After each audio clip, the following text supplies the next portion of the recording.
press F12 to render. And since this is Eevee, this will be rendering really quick. And one thing I forgot, what I said before, is the reflection, the indirect reflection. I'm going to go up there on slot 1, select slot 2, and now I'm going to import, first of all, cursor to origin, import a light probe, the irradiance volume. I'm going to scale this one up so it fits the entire room.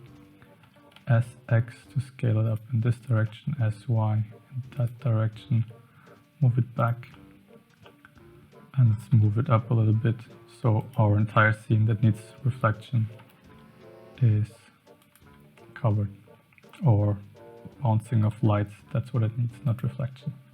Under the render we can select maybe bloom 2. Oh no, you know what, just to show you the difference between those two.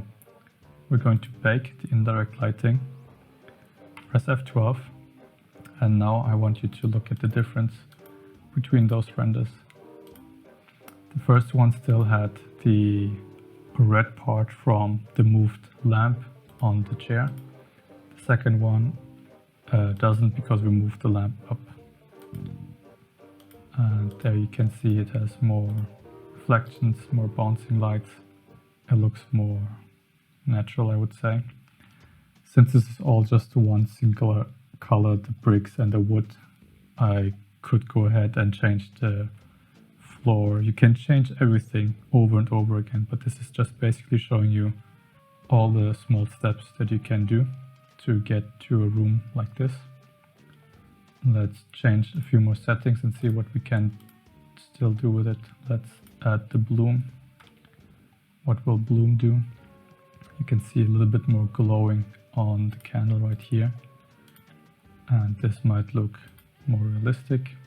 I also activated the screen space reflections and the refraction right there.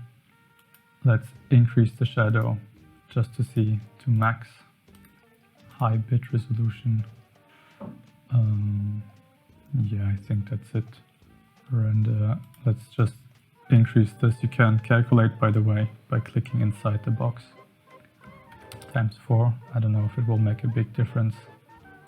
Ambient occlusion, just for good measure, bake everything again, render it out, let it render, and let's see, compared to the second one, you have more details in the shadow area. Down here it's a little bit darker,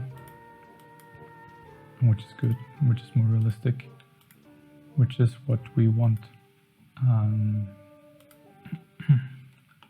You can also change the amount of calculations, or the resolution amount here. Let's go with 10. Let's exaggerate a little bit for this scene.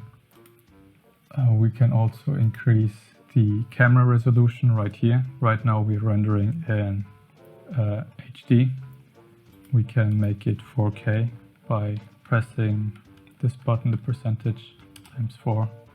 Now we will have a 4K render in Eevee. This might take a little bit longer, and maybe your computer can really handle it.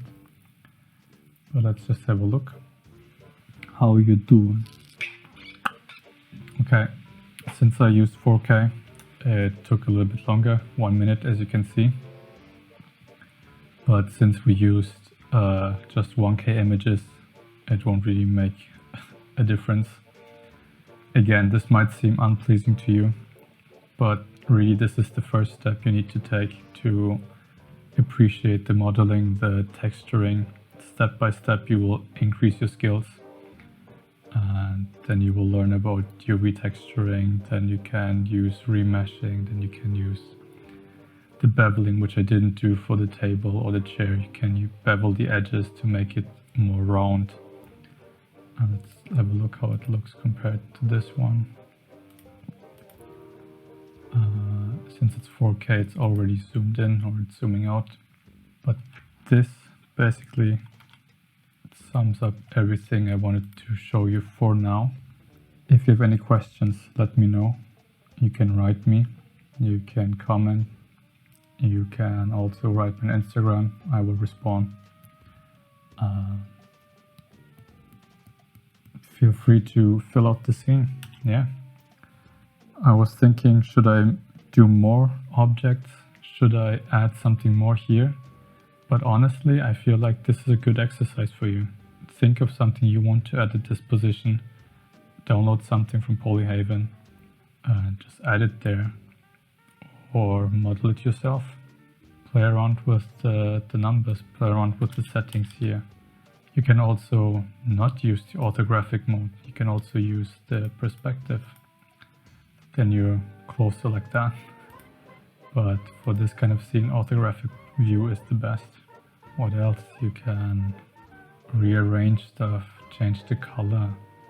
Just get a feeling for it.